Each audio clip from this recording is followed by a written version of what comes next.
আমরা ফার্স্ট সেহরি ডান করে অবশেষে যাচ্ছি নামাজের। সামনে মসজিদ, এই যে নদীর সাইড, কিন্তু কুয়াশায় কিচ্ছু দেখা যাচ্ছে না, বাইরে অনেক ঠান্ডা। আর মেহাত বাবুকে মেসেজ দিলাম, ফোন দিলাম আসার জন্য, বাবু আসলো না। তাহলে বাবুকে কালকে শাস্তি দেওয়া হবে। আজকেই সে সেহেরি করার পরে কেন নামাজ আসলো না? এই যে হুজুর বলতেছে আজকে সকালে, আর কুয়াশা, কুয়াশা, বাবুকে শাস্তি আজকে দিতে হবে। আলহামদুলিল্লাহ আমরা প্রথম সেহরি শেষে প্রথম ফজর নামাজ শেষ করে বাড়ির দিকে রওনা দিলাম। এখন আমরা বাড়িতে যাচ্ছি। এই যে হুজুর শ্যাম গজল গাচ্ছে, এখন আমরা বাড়িতে যাই। আর মেয়াদ যে নামাজ আসলো না, এটার জন্য মেয়াদকে কি শাস্তি দেওয়া যায় সেটা আপনারা বলেন, বলে দিন। এই যে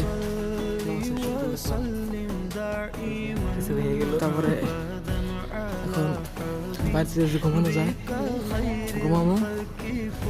দাদা এখন দোকান খুলতেছে, দাদার বেচা কিনা এখন বন্ধ হয়ে যাবে।